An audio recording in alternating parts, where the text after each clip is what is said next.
और अब समाचार विस्तार से। अकोला जिले के आकोट तहसील के चिचपानी बांध में डूबने से एक भाई बहन की मौत हो गई। मृत भाई बहन डांगरखेड़ा गांव के रहने वाले थे। इस घटना से गांव में मातम छा गया। अकोट तहसील के डांगरखेड़ा गांव में रहने वाले बेलसरे परिवार पर दुखों का पहाड़ टूट पड़ा है। घटना वाले दिन केशवराव बीज खरीदने के लिए अकोट शहर गए थे। इस दौरान 9 वर्षीय बेटा युवराज अपनी बड़ी बहन प्रतीक्षा के साथ बाहर खेल रहा था। बाद में वो सब अपने और एक दोस्त के साथ गांव के पास ही चिचपानी बांध में घूमने के लिए गए। वहां युवराज पानी में तैरने के लिए उतर गया, जबकि बहन किनारे पर ही बैठकर खेल रही थी। लेकिन पानी की गहराई अधिक होने से युवराज डूबने लगा। उसे डूबता देख बहन बचाने के लिए पानी में उतर गई, लेकिन भाई को बचाने में उसकी भी डूबने से मौत हो गई। बाद में दोनों बच्चों के शव को बाहर निकाला गया। इस घटना से बेलसरे परिवार को गहरा सदमा पहुंचा है। आकोट तहसील सीमा पर गश्त के दौरान पुलिस अधीक्षक जी श्रीधर और अपर पुलिस अधीक्षक मोनिका राउत के मार्गदर्शन में विशेष टीम ने प्रतिबंधित गुटखा बेचने वालों पर कार्रवाई कर 76,000 रुपए का गुटखा जब्त किया। 2 आरोपी चौहटा बाजार स्थित अपने अपने घर में अवैध रूप से प्रतिबंधित गुटखा बेच रहे थे। वहां छापेमारी के दौरान शाह बाबू, नामदार शाह, अशकन शाह के पास से 70,869 रुपए का गुटखा बरामद किया गया। साथ ही रफीक शाह, नजुल्ला शाह के पास से 6,435 रुपए मूल्य का प्रतिबंधित गुटखा जब्त किया गया है। दोनों कार्रवाई में कुल 76,104 रुपए का प्रतिबंधित गुटखा जब्त किया गया। आरोपियों के खिलाफ दहीहांडा पुलिस स्टेशन में महाराष्ट्र गुटखा प्रतिबंध अधिनियम के तहत मामला दर्ज किया गया है। बुल्ढाना शहर के रिहायशी इलाके में हुड़दंग मचाने वाला भालू का वन विभाग ने सफल रेस्क्यू कर उसे सुरक्षित अधिवास में छोड़ दिया। 2 दिन पहले बुल्ढाना शहर के चांडक लेआउट परिसर में अचानक एक भालू खुलेआम घूमते हुए नजर आया। भालू को देखते ही नागरिकों में हड़कंप मच गया। इस बात की जानकारी तुरंत वन विभाग को दी गई। वन विभाग ने तुरंत घटनास्थल पर पहुंचकर भालू को बेहोश कर पिंजरे में बंद कर लिया। तब जाकर नागरिकों ने राहत की सांस ली। उसके बाद पशुधन विकास अधिकारी डॉक्टर उइके ने भालू की जाँच की और उपवन संरक्षक अक्षय गजभिये के आदेश से भालू को संग्रामपुर तहसील के अंबाबरवा अभयारण्य के चुनखड़ी बीट में सुरक्षित छोड़ दिया गया।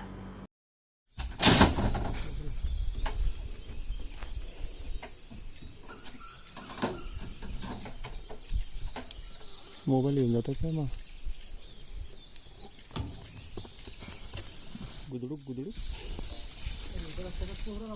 पिछले 11 साल से ठंडे बस्ते में पड़े प्राथमिक शिक्षकों की पदोन्नति 1 सप्ताह के भीतर सुनिश्चित करने के लिए जिला परिषद के मुख्य कार्यकारी अधिकारी पदोन्नति समिति की बैठक करेंगे। जिला परिषद प्राथमिक शिक्षा विभाग के अंतर्गत कार्यरत प्राथमिक शिक्षकों में से पात्र शिक्षकों को पदोन्नत किया जाता है। हालांकि पिछले 11 वर्षों से जिला परिषद स्कूल के पात्र शिक्षकों को पदोन्नति का लाभ नहीं दिया गया है। इसी पृष्ठभूमि में जिला परिषद के मुख्य कार्यकारी अधिकारी सौरभ कटियार ने 3 महीने पूर्व जिला परिषद के प्राथमिक शिक्षा विभाग को प्राथमिक शिक्षकों की लंबित पदोन्नति में तेजी लाने का निर्देश दिया था। इसी के तहत विभाग ने प्राथमिक शिक्षकों की पदोन्नति की प्रक्रिया शुरू कर दी है और जिले में जिला परिषद प्राथमिक शिक्षकों की पदोन्नति के लिए प्रस्ताव तैयार किया गया है। आखिरकार जिला परिषद के प्राथमिक शिक्षकों की पदोन्नति शुरू हो जाएगी। अकोला शहर में सड़कों पर रोड मार्जिन बनाने के लिए इस्तेमाल होने वाले बॉयलर के लिए घरेलू सिलेंडर का इस्तेमाल करने का मामला सामने आया है। इस मामले पर खाद्य आपूर्ति विभाग ने कार्रवाई कर सामग्री जब्त कर ली। नई सड़क बनने के बाद सड़क के किनारे रोड मार्जिन बनाने के लिए पेंट इस्तेमाल किया जाता है। इस पेंट को गर्म करने के लिए बॉयलर में घरेलू सिलेंडर इस्तेमाल होने की जानकारी खाद्य आपूर्ति विभाग को मिली। सूचना के आधार पर अधिकारियों ने घटनास्थल का दौरा किया और 2 सिलेंडर, एक पिकअप बोलेरो वाहन, बॉयलर और एक रोड मार्जिन बनाने की मशीन जब्त की। माननीय जिल्हा पुरवठा अधिकारी यांना गुप्त माहिती मिळाल्यानुसार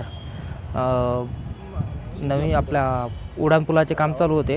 तिथं साईड पेंट चालू होत असल्याचे त्यांना आढळून आले। त्यांना घरगुती गॅसचा वापर होत आहे त्यामध्ये ते समजले। त्यांनी आम्हाला सांगितले इथं हजर झालो असता राजस्थान पासिंग गाडी होती, त्या बोलेरो पिकअप, त्यामध्ये 2 बॉयलर होते आणि 2 सिलेंडर होते। सिलेंडर घरगुती वापराचे होते। त्याच्यावर कारवाई करण्यात आलेली आहे। सदर गाडी आणि बॉयलर दोन्ही पण जप्त करण्यात आले आहे सिलेंडर सहित आणि ते कार्यालयात सादर करण्यात येणार। ब्रेक के बाद आपका फिर स्वागत है। बुल्ढाना जिले के 13 में से 11 नगर पालिका के प्रभाग अनुसार सदस्यों का आरक्षण जाहिर किया गया। ओबीसी वर्ग को छोड़ अन्य वर्ग के लिए जारी इस आरक्षण पर कोई भी आपत्ति या सुझाव 15 से 21 जून तक दर्ज कराने का समय दिया गया है। बुल्ढाना जिले में नगर परिषदों में 2 सदस्य वार्ड प्रणाली के आधार पर चुनाव होंगे। जिले में 11 नगर परिषद और 2 नगर पंचायत है। इनमें से नगर पंचायत के चुनाव अभी कुछ महीने पहले ही हुए हैं और निकट भविष्य में केवल 11 नगर पालिका के लिए चुनाव होंगे। चुनाव के लिए अनुसूचित जाति महिला, अनुसूचित जनजाति महिला और सामान्य महिला के लिए सदस्यता के लिए ड्रॉ निकाला गया। वैसे सुप्रीम कोर्ट ने राज्य में जहां कम बारिश होती है वहां बरसात के मौसम में भी चुनाव कराने के आदेश दिए हैं। ऐसे में बुल्ढाना जिले में चुनाव कब कराया जाएगा, इसे लेकर असमंजस की स्थिति पैदा हो गई है। वैसे मानसून के दौरान चुनाव कराना थोड़ा मुश्किल है, इसीलिए कहा तो यही जा रहा है कि दीपावली के तुरंत बाद नगर निगम के चुनाव होंगे, चूँकि अंतिम निर्णय राज्य चुनाव आयोग द्वारा लिया जाएगा। नगरपालिकेच्या करिता एकूण 15 द्विसदस्यीय वॉर्ड निश्चित झालेले आहेत। त्यापैकी 15 द्विसदस्यीय वॉर्ड असल्यामुळे 30 जागा होत आहेत। 30 जागेपैकी 4 ह्या अनुसूचित जातीकरिता राखीव प्रभाग येत आहे आणि एक अनुसूचित जमातीसाठी राखीव प्रभाग येत आहे। तर अनुसूचित जाती महिलांसाठी 15 प्रभाग क्रमांक 15 आणि 1 यातली एक जागा राखीव आहे। अनुसूचित जाती सर्वसाधारणकरिता प्रभाग क्रमांक 7 आणि 4 यामधील एक जागा राखीव आरक्षणामध्ये आलेली आहे। अनुसूचित जमाती महिला अनुसूचित जमातीमध्ये एक जागा आहे आणि ती महिलांकरिता आरक्षित आहे।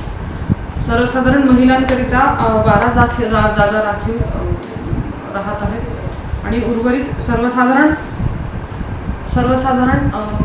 जागा ह्या 13 आहेत। सर्वसाधारण अनुसूचित जाति सर्वसाधारण याच्याकरिता 2 जागा राखीव। बुल्ढाना जिले के खामगांव शहर में EPS 95 पुरानी पेंशन धारकों ने शमशान भूमि जाकर अपने रक्त से अंगूठा लगाकर प्रधानमंत्री नरेंद्र मोदी से पेंशन की रकम बढ़ाने की अपील की है। देश भर में अनेक पेंशन धारक ऐसे हैं जिन्हें हर महीने सिर्फ 2500 से 3000 पेंशन मिलता है।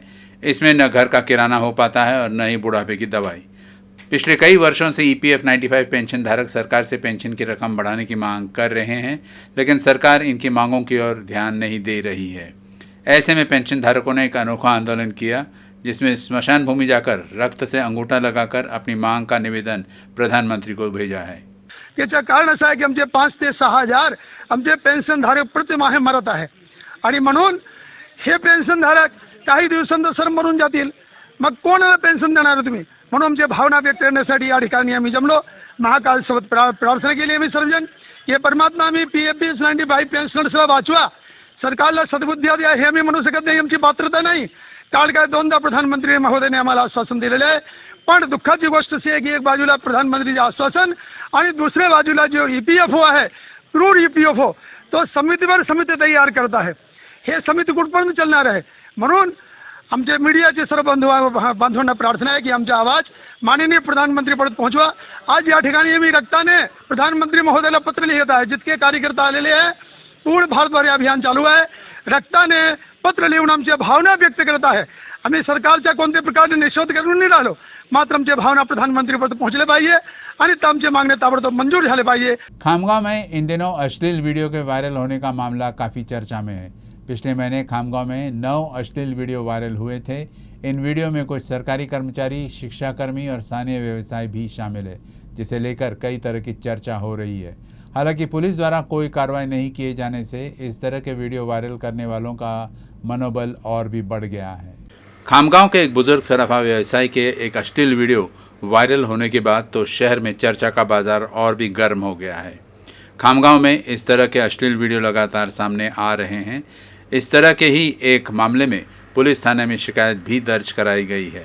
इस बीच शहर के एक प्रतिष्ठित व्यवसायी की बेटी, शिक्षा क्षेत्र की एक महिला, पुलिस कर्मियों सहित कॉलेज के 2 छात्रों के वीडियो भी सोशल मीडिया पर वायरल हुए हैं। लोगों द्वारा इस तरह के वीडियो शेयर भी किए जा रहे हैं, लेकिन हैरानी की बात यह है कि पुलिस की ओर से कोई कार्रवाई नहीं की जा रही है। इसीलिए पुलिस की भूमिका पर भी आश्चर्य व्यक्त किया जा रहा है। सोयाबीन के बीज की कीमत बढ़ने के बाद से कृषि केंद्रों पर सोयाबीन की बीज की खरीदारी कम हो रही है। इस साल किसानों का खुद से तैयार किए गए बीज का उपयोग करने के प्रति सकारात्मक रुख है। इस साल किसान खुद से तैयार किए गए सोयाबीन, तुअर, उड़द और ज्वार के बीज का उपयोग कर रहे हैं। कुछ दिन पहले ही जिले में संपन्न हुए बीज महोत्सव से भी किसानों ने बड़ी मात्रा में बीज की खरीदारी की है। ऐसे में सोयाबीन के बीज की कीमतों में बढ़ोतरी ने उन्हें कृषि केंद्र पर जाने से हतोत्साहित किया है। कृषि विभाग ने किसानों द्वारा तैयार किए गए बीजों का जो बीज महोत्सव आयोजित किया था, उसमें 884 किसानों ने स्वयं तैयार किए गए बीज बेचकर 20 करोड़ रुपए कमाए। यही कारण है कि इन दिनों अकोला के कृषि केंद्रों पर सोयाबीन का बीज खरीदने वाले किसान कम ही दिख रहे हैं। अकोला शहर के प्रभाग क्रमांक 20 में रहने वाले नागरिक सड़क और नाली नहीं रहने से परेशान हैं। यहाँ रहने वाले लोगों ने विधायक और नगर सेवक को कई बार इस संबंध में निवेदन सौंपा, लेकिन यहाँ के हालात में कोई बदलाव नहीं हुआ। पिछले कई वर्षों से गोरक्षण रोड से लगे प्रभाग क्रमांक 20 के विद्युत कॉलोनी और गजानन महाराज मंदिर में रहने वाले लोग सड़क और नाले नहीं होने की वजह से परेशान हैं। नाले नहीं होने की वजह से बरसात का पानी इनके घर में घुस जाता है। ऐसे में यहाँ बीमारी फैलने का खतरा बना रहता है। यहाँ के लोग नियमित रूप से महानगर पालिका को टैक्स देते हैं, लेकिन इनके साथ सौतेला व्यवहार क्यों हो रहा है, ये इनकी समझ से परे है।